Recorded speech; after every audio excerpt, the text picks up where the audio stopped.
Hello and welcome to my YouTube channel. Today we'll be doing an in-depth look at the cut and fold and what a beautiful pattern this makes. If you're interested in buying this pattern, there's a link below to my Etsy shop. So let's get started. The first step when you're doing a cut and fold is to center your pattern. But before that, let's take a look at what the pattern is going to look like. The name is Read. It's going to need 445 pages. Your book needs to be 23.5 centimeters or larger. And the style is cut and fold. So say your book is 501 pages and you need 445 for this pattern. You're going to go ahead and subtract that. And that gives me 56 extra pages. You then take the 56 and divide it in half. And so that's saying to start on page 28. Now, in book folding, as you know, you only work on the odd page. So you're going to go ahead and start on page 29 for that example. Okay? So let's take a look at the pattern. In a cut and fold, as you notice, it's every other page. Because when you look at a book and you look at the pages, one leaf of paper takes up 2 actual pages. So this leaf of paper is page 47 on the front and page 48 on the back. So that's why your pattern is skipping. Now, as you can see, on page 1, you're going to make a mark at 7.9 and a mark at 16.3. Page 3, 7.9 and 16.3, and so on. So let's get started. So wherever you, for my book, because it was made exactly for this pattern, I'm going to start on page 1. So remember, in our example, you need to center your picture. That's very, very important. Now, in book folding, it's always done in centimeters. Because most of the countries use centimeters, and also because it's evenly divided into 10, it's a much easier system to work with. When you make your marks, you always go from the top of the page. Okay, so make sure you go ahead. And so for my ruler, like most rulers, there's an extra space right here. Make sure you start at exactly at that where the ruler starts, okay? Not where that extra like piece of plastic is. And you're going to make your measurements all on the very end of the paper. So for me, it's going to be 7.9. I'm going to make a mark there, and 16.3. Make sure you mark off that step and then go to your next page. For my next page, I'm going to do 7.9 again and 16.3. And I check off that step. And then I go ahead to the next page. Now you can decide if you want to do all your marks and then go back and cut, or you could do 10 and 10. Totally up to you what your style, and depends on, like, you know, when you get into your groove, what you want to do.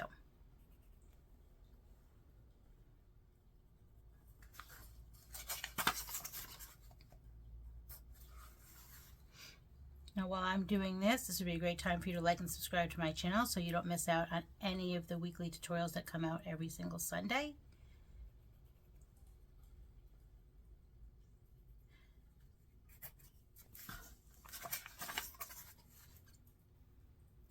Now, I'm going to show you how to cut. Again, you decide how many you want to mark and then come back and cut. Now, I love these scissors. They're Fiskars Precision Scissors. They're also meant for arthritic hands. But really, even if you don't have arthritis, they're just this little spring. When you're making all these little cuts on each page, it's just the perfect scissors. So I highly recommend them.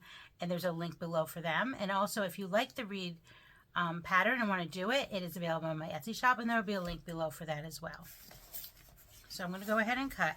Now, typically you cut in 1 centimeter.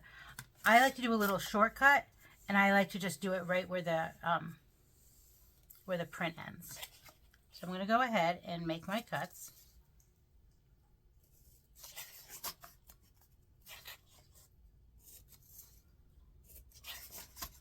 Now this is a really good beginner pattern because it has block letters. So it's not going to have a lot of detail. It's really going to ensure success if this is your first cut and fold. So a really great pattern to start. Plus, who doesn't like to read? So again, so now I've done my cuts. And then I'm going to show you how to go ahead and do your folds. Now you can decide whether you want to fold in your odd tabs or if you want to fold in your even tabs. So I tend to fold in my odd tabs. Again, I'm going right to where the edge of that print is as my 1 centimeter in. And this will cause an embossed look. So that means my letters are going to be popping out of the page. Now if I had done the opposite and folded in the even tab, it would do the opposite look, and then your letters would be inverted or going in. So it's totally up to you which way you go. With writing specifically, I like to do the embossed look, so I'm folding in tab 1, skipping tab 2, and folding in tab 3. And then I go to my next page. Again, I'm folding in tab 1 and tab 3.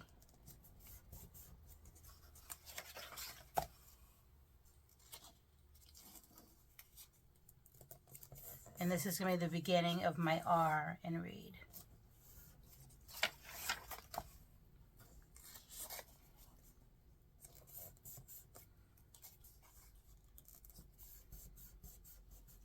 Now there's also another tool that you might like, and that's linked below as well, is a bone folder. I'm a vegetarian, so you don't have to worry. This is actually not made out of bone, but they used to be, and I'm sure you can find ones that still are, but this is plastic. And what you do is if you want to go over your folds like that, it really does keep them really nice and tight and folded in. So a bone folder is one of those must-have tools. If you don't have one, you could go ahead and use a credit card or a back of a spoon as well. So there's different ways around it. Now what I did want to show you is where there's more than just 2 measurements. So I'm going to skip into my pattern. I'm going to go to page 45 just so that you can see what it's going to look like when there's more cutting involved. So in step 45, I'm going to make a mark at 7/8, 10/3, 12/3, and 14. Go ahead and cut in 1 centimeter.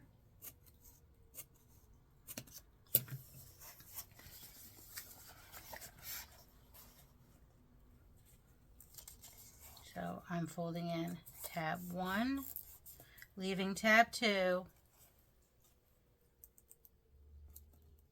tab 3, leaving tab 4, and folding in tab 5. And again, here's my bone folder, and you can just really see how it really makes it lay really nicely. So I'm going to continue to work on this. We'll meet back and I will show you how we're progressing. I'm about a quarter way through, and you can already start to see the R, and then I'm beginning the E.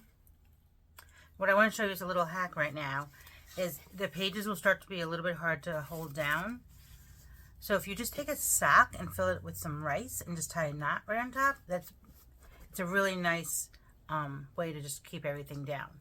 Now looking at my pattern, I'm about to start page 177, and as you can see, there's 1, 2, 3, 4, 5, 6 measurements. So I'm going to continue on.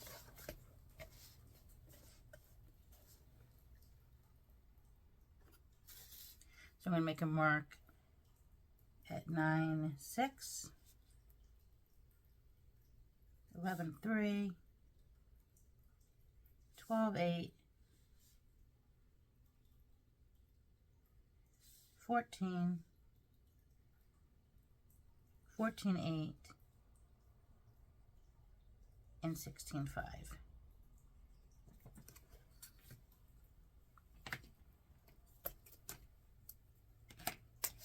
Then with the cuts, again, I absolutely love these scissors. They really do make all the difference.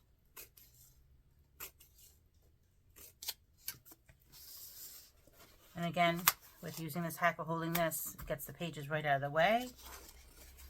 And then I can fold in my odd tabs. So as you can see, it's starting to get a little bit more complicated with all the curves of the letter E.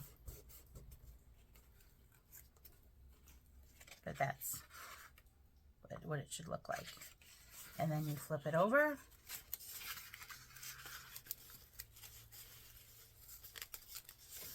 And continue.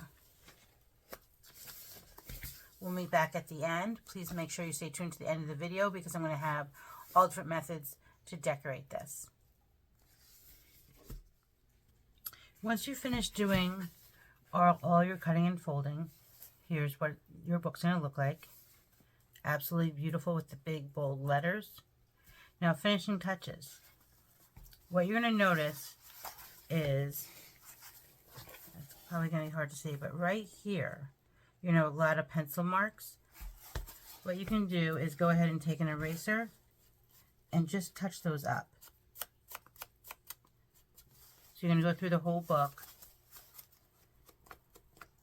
and erase these extra marks, just so that they're not in the way and taking away any of the beauty.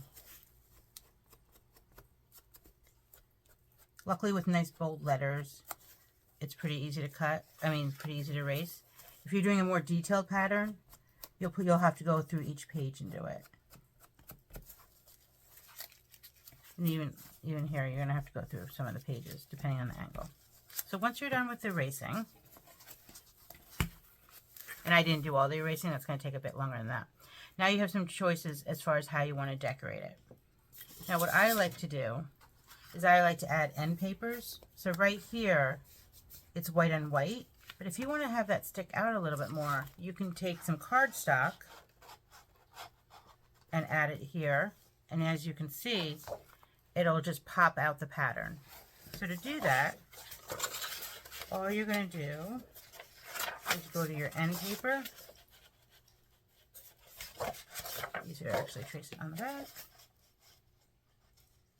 Go to your end paper. You can trace it, or if you want to measure it and do it on a cutting board, that's fine too. A paper cutter. I'm just going to go ahead and trace that. And for me, I need to cut out 2. So I'm just going to fold it in half. And go ahead and cut that out. I just like the boldness and the way it pops out, the pattern.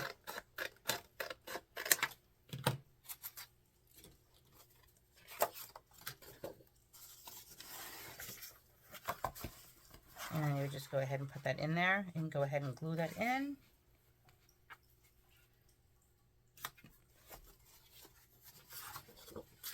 And glue this side in. And let me show you the difference that makes. I think that's just really pretty. Then if you want, you can go even further and take a ribbon. It helps position it as well as adds another pop of color.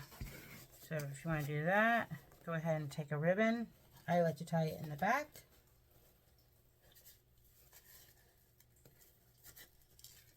Tighten a bow, you can tighten a knot, totally up to you. You could also have the bow in the front if you want.